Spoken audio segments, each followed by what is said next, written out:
On a aussi une question de Didier sur le logement, mais plutôt par rapport à l'hébergement des étrangers sur Nantes, au-delà des solutions d'urgence. Salut, moi c'est Essom Didier. Et j'avais une question à vous poser. C'était de savoir ce que vous envisagez dans les jours à venir pour le manque de logement concernant les personnes étrangères.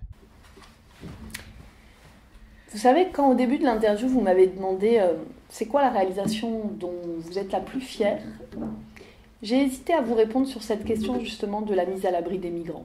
Parce que cet été, j'ai fait le choix avec mon équipe de mettre à l'abri 700 personnes migrantes qui étaient sur le square d'Avienne. Normalement, ce n'est pas la mission de la ville dans la loi française. Et c'est très important que ce ne soit pas la mission des villes. Quand on dit ça, ce n'est pas pour se renvoyer la balle. C'est que si demain, ce n'était pas la mission de l'État, mais la mission des villes, ça veut dire que dans une ville où il y a un maire Front National, le maire Front National pourrait faire le choix d'accueillir aucun demandeur d'asile. Et ça, je pense que ce serait très grave pour le pays. Mais force est de constater qu'à Nantes, comme dans toutes les grandes villes, l'État n'a pas fait sa part de travail. Et donc moi, j'ai fait le choix de mettre à l'abri 700 personnes.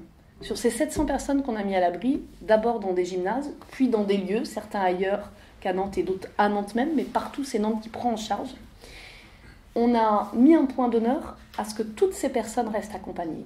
Ça veut dire qu'il y a quelques mois, ils essaient de 700. Aujourd'hui, il y en a 150 qui sont pris en charge par l'État. Ça veut dire qu'il y a toujours 550 personnes migrantes qui sont prises en charge par la ville. Moi, j'assume ça. Normalement, ce n'est pas notre mission. Mais je crois que sur ces sujets-là, on ne peut pas transiger. Et je suis très fière d'être dans une ville où beaucoup de Nantais disent « oui, il faut avoir cette attention-là ».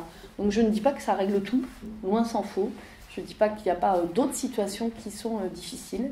Mais j'assume de dire que c'est plusieurs millions d'euros, ce qui ne fait pas vraiment consensus, que la ville a mis pour accueillir ces personnes, parce que, c'est d'abord des hommes et des femmes, et puis c'est des demandeurs d'asile, et que dans notre pays, les demandeurs d'asile, ils ont des droits, et que c'est bien la moindre des choses de les respecter.